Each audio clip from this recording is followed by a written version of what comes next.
ہیں۔ اہل تشیع کون ہیں؟ یہ آپ جب ماتم کرتے ہیں تو اہل تشیع وہ ہیں جنہوں نے امام علیہ السلام کو قتل کیا اور اب اپنی غلطی کی پر ماتم کر رہے ہیں، اپنا ایک طرح مقافات عمل کا شکار ہیں، اللہ تعالیٰ نے قیامت تک ان کو رونے پیٹنے پر لگا دیا ہے۔ یہ بات کیا ہے؟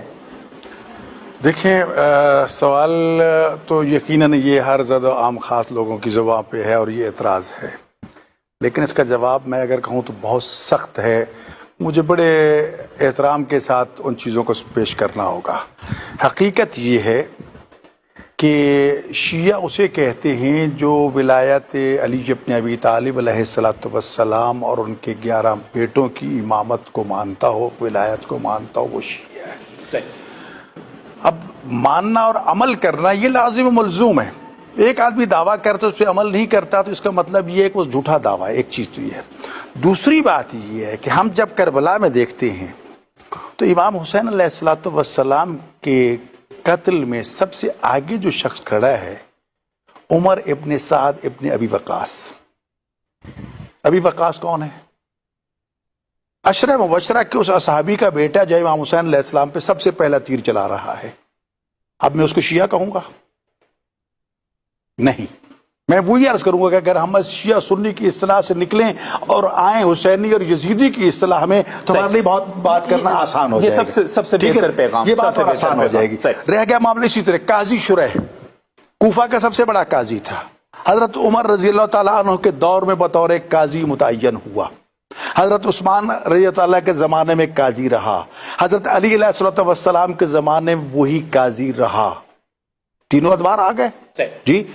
جب آیا ابن زیاد کا دور اور یہ 4 محرم جو گزری ہے، ابن زیاد نے کوفہ میں اعلان کیا کہ جاؤ جا کر امام حسین کو قتل کرو۔ انعام و اکرام لوگ کو جانے کو تیار نہیں تھا جی۔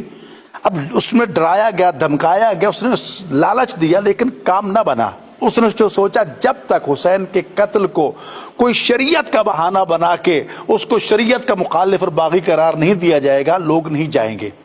قاضی شریح کو بلایا کہ میں کسی وقت قتل ہو سکتا ہوں، میرے پاس یہ مال دنیا ہے، بطور امانت پورے کوفہ میں تو اس سے بڑا مجھے کوئی امین نظر نہیں آیا، میں آپ کے پاس امانت رکھنا چاہتا ہوں، رکھ دو۔ اشرفیوں کا ڈھیر لگ گیا رات کو، تو ابن زیاد جو آیا اور اشرفیوں کا ڈھیر سے کھیلنا شروع کر دیتا ہے۔ قاضی شریح دیکھ رہا ہے، اس کی آنکھوں میں جب چمک آئی لالچ کی، قاضی سب کچھ تیرا ہو سکتا ہے، ایک کام کر دو، قتل حسین کا فتویٰ دے دو کہ وہ باغی ہے۔ اس نے کہا کوئی بات نہیں، لاؤ کاغذ، لکھ دیا کہ حسین نے خلیفہ بعد کے خلاف بغاوت کی ہے اور یہ باغی ہے اور باغی قتل واجب ہے، لہٰذا کوفہ والوں نکلو اور جا کر امام حسین کو قتل کرو۔ امام حسین کو نعوذ باللہ قتل کرنا عین شریعت عین اسلام کے مطابق ہے۔ کہا نہیں، اتنا کافی نہیں ہے، مسجد کوفہ کے محراب پہ جا کے اعلان کر دو، منبر پہ جا کے اعلان کر دو۔ جا کے اعلان کر دیا۔ ادھر لوگوں نے جب قاضی شریح کی زبان سے اور تحریر سے یہ فتویٰ لے لیا، یہ حکم لے لیا کہ قاضی نے، جج نے یہ فیصلہ دے دیا نعوذ باللہ من ذالک کہ امام حسین باغی ہے اور اس کا قتل واجب ہے، لوگ دھڑا دھڑ کوفہ سے نکلے۔ ادھر یہ کیا ہے؟ خاسرت دنیا والآخرہ۔ ابن زیاد نے کہا جاؤ جاؤ، تم کون ہو؟ نہ دنیا ملی نہ آخرت ملی۔ تو اس قسم کے قاضی شریح جیسے کردار آج بھی موجود ہیں۔ کربلا میں امام حسین کو قتل کرنے والوں میں کم از کم 18,000 قاری قرآن اور حافظ قرآن تھے۔ ہم ان کو کیا کہیں گے؟ لالچ دنیا، دنیا کے چند روزہ۔ اور امام حسین نے بار بار یہ تعارف کروایا کہ میں رسول اللہ کا نواسا ہوں، پھر انداز بدلا میں علی ابن ابی طالب کا بیٹا ہوں، پھر انداز بدلا میں رسول کے بیٹی فاطمہ کا بیٹا ہوں، پھر کہا کہ میں نے تمہارا کیا قصور کیا ہے، مجھے آزادی دے دو، میں سیدھا یزید کے پاس چلا جاتا ہوں۔ حسین علیہ السلام جنگ نہیں کرنا چاہتے تھے۔ ادھر اسی عمر ابن سعد ابن ابی وقاص کو رائے کی حکمرانی کا پروانہ مل چکا تھا، آرڈر ملا نہیں پہلے امام حسین کا مسئلہ حل کرو پھر جاؤ گے۔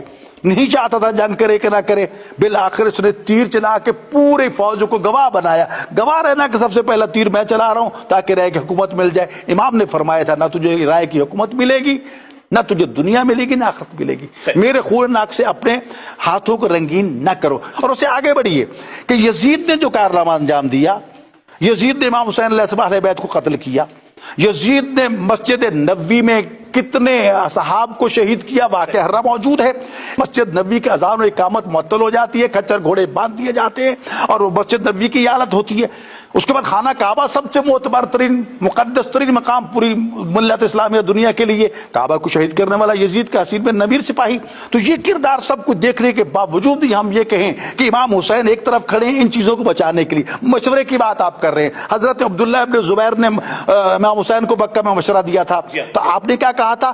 آپ اس حدود حرم سے نکل کے مسجد تنیم کے پاس، منزل تنیم کے پاس آ کر بیٹھ گئے تھے، فرمایا اگر ایک بالش یہاں سے باہر میں قتل کر دوں مجھے اور پسند ہے، اگر دو بالش اور دور جاؤں تو اور پسند ہے، کیونکہ میں نہیں چاہتا کہ میرے خون ناک سے یہ زمین امن جو ہے تباہ برباد ہو۔ امام حسین کعبے کو بچانے کے لیے خود قربان ہو جاتے ہیں، مکہ چھوڑ کے چلے جاتے ہیں۔ تو بات یہ ہے کہ یہ کہنا کہ شیعہ قاتل تھے فلاں قاتل تھے، یہ بات نہیں ہے۔ تو لہٰذا بات وہ آ جاتی ہے یہاں پھر ہم وہ اصحاب و غیر اصحاب کی بات سے نکل جاتے ہیں۔ حسینیت اور جزیدیت، حسینیت اور جزیدیت ظلم، بالکل صحیح فیصلہ آج بھی ہم نے وہی کرنا ہے کہ امام حسین کی صف بھی کھڑی ہے، یزید کی صف بھی کھڑی ہے، ہم نے کس صف میں جانا ہے، بالکل صحیح۔ ناظرین